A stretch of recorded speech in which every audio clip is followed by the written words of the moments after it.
اور 300 آدمی، اتنے لوگ اس مندر میں آتے تھے کہ 300 آدمی بار بار وہاں رہتے تھے شیو بنانے کے لیے، ٹنڈ کرنے کے لیے. اور سومناتھ کا مندر 5 منزلوں پر مشتمل تھا، اور ارد گرد سمندر بھی ہے. مزید اس کے گرد خندقیں کھودی گئی اور ان خندقوں میں پانی بھر دیا گیا، اور وہاں ہر وقت پہرے دار رہتے تاکہ کوئی آگے سے حملہ نہ کر سکے. اس میں کشتیاں چلتی رہتی، اور لائٹ کا اندر انتظام نہیں تھا کہ وہاں بڑی بڑی کندیلیں لگا دی گئی، نہیں، وہاں اندر ہیرے جواہرات لٹکائے گئے تھے کہ جن کی اپنی چمک سے روشنی رہتی تھی. اللہ اکبر. 56 ستون تھے اس کے اندر، ساگوان کی لکڑی سے جو بنے ہوئے تھے. 200 سیر گولڈ سونا استعمال کر کے 200 سیر سونا استعمال کر کے ایک چین بنائی گئی تھی، اور وہ چین جو ہے وہ کھینچتے تھے، اس کے ساتھ آگے ٹل تھا جو بجتا تھا. اور اس مندر کے اندر میں نے ایک حساب لگایا، میری ریسرچ کے مطابق 6.5 ٹن سونا تھا پورے مندر کے اندر. سارا سونا جو ہے 6.5 ٹن محمود غزنوی جو ہے وہ یہاں سے سونا لے کر گیا. یعنی اس دور کے اندر 20 ملین دینار کا سونا اور چاندی اس مندر کے اندر. اتنا یہ عظیم اور امیر مندر ہے. اب کوشچن اٹھے گا کہ محمود غزنوی جو دعا کروانے آ رہا ہے یہ مندر کے لیے، یہ مندر اتنا امیر کیوں ہے؟ سب لوگ ادھر کیوں جاتے ہیں؟ اصل میں وجہ یہ ہے کہ پہلے تو بات یہ ہے یہ سب سے قدیم تھا، سب سے پرانا تھا، تو سب لوگوں کا رجحان ادھر. تو یہاں کے جو پروہت تھے، برہمن تھے، انہوں نے مشہور کر رکھا تھا پورے ہندوستان کے اندر کہ سنو، تم لوگ جب مر جاؤ گے تو تم سب کی روحیں اسی مندر میں آتی ہیں اور یہاں آ کر شیو جی کی پوجا کرتی ہیں. اب اگر تم چاہتے ہو کہ دوبارہ تمہاری روحیں جب زندہ ہوں تو تم دوبارہ جب جنم لو تو امیر کبیر بنو، تو یہاں زیادہ سے زیادہ جو ہے وہ ڈونیشن دیا کرو، زیادہ سے زیادہ دان دو. تو اب لوگ جو ہیں وہ امیر بننے کے لیے دوبارہ جب پیدا ہوں تو امیر ہوں تو پھر وہ چاندی دیتے، سونا دیتے، اور بڑے بڑے راجا جو تھے، مہاراجا اور راجا، وہ وہاں آ کر جواہرات دیتے اور لونڈیے تک جو ہے وہ اس مندر میں بھیجا کرتے تھے. اب آپ لوگ سمجھ گئے ہوگے سومناتھ کے مندر میں اتنا پیسہ کیوں تھا. اور پھر ان کی ٹیکنیک انہوں نے عجیب استعمال کی تھی. وہ شیو جی کا جو لنگ ہے، اب یہ لنگ کی ریسرچ آپ بھی جا کے کیجئے گا کہ کیا ہے. وہ شیو جی کا لنگ انہوں نے اس طرح ہوا میں معلق کیا ہوا تھا کہ عام آدمی دیکھ کر حیران ہو جاتا تھا کہ یہ بغیر کسی چیز کے کیسے ہے. تو وہ زیادہ سے زیادہ اور دیتے تھے. اور اصل میں بات یہ تھی کہ ارد گرد انہوں نے مقناطیس لگایا ہوا تھا اور اس کے اندر لوہے کا استعمال تھا، اور وہ چاروں طرف سے کشش برابر تھی تو وہ ہوا کے اندر یوں تھا، تو لوگ سمجھتے تھے کہ یہ شیو جی کے لنگ کی برکت ہے. اور آج بھی آپ جا کے دیکھ لیجئے، اس لنگ کے اوپر بالکل ایک چاندی کی بنائی ہوئی یوں، اور اس میں دودھ ڈالتے ہیں، نیچے سے ہلکا سا سوراخ ہے، وہ ہر وقت اس کے اوپر دودھ جو ہے وہ گرتا رہتا ہے. اور یہ لوگ وہاں پھول ڈالتے ہیں، کھانا ڈالتے ہیں، ایک دفعہ ڈال کے پھر دوبارہ ڈالتے ہیں، پھر وہاں سے لے کے آگے جاتے ہیں اور یوں لگا کے چومتے بھی رہتے ہیں. وہ لنگ کی جا کے آپ ریسرچ کر لیجیے گا وہ لنگ اصل میں ہے کیا.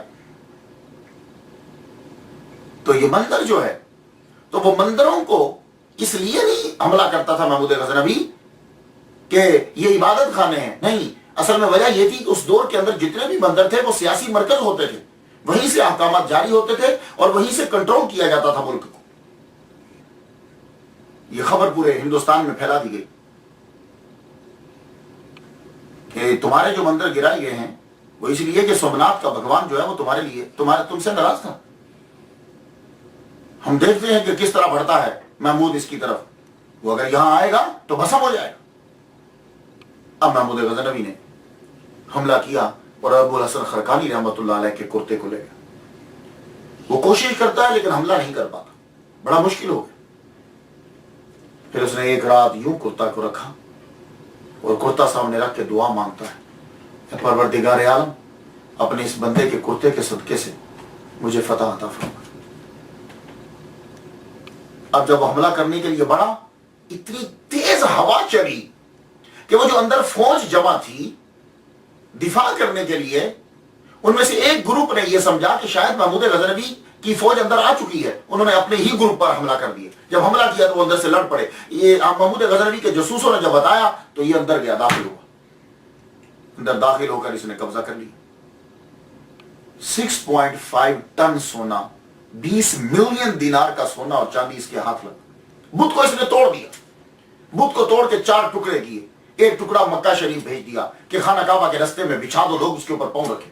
ایک ٹکڑا مدینہ شریف بھیج دیا کہ مسجد نبوی کے رستے میں بچھا دو، لوگ اس کے اوپر پاؤں رکھے. ایک ٹکڑا اس نے غزنی کی مسجد کے سامنے انٹرنس پہ بھیج دیا کہ لوگ اس کے اوپر جو ہے وہ پاؤں رکھے. اور ایک ٹکڑا جو ہے وہ اس نے اپنے رائل پیلس کے سامنے جا کے رکھا دیا رستے میں کہ لوگ اس کے اوپر پاؤں لے کے چڑھیں اس کے اوپر. ایون کہ سومناتھ کے مندر کے دروازے بھی محمود غزنوی اکھیڑ کے لے گیا اور وہ جا کے اس نے لگائے. اس کے بعد جب برٹش نے جب غزنی پر حملہ کیا تو وہ دروازے واپس لے کر آئے، لیکن وہ دروازے اصلی جو ہے وہ نہیں تھے.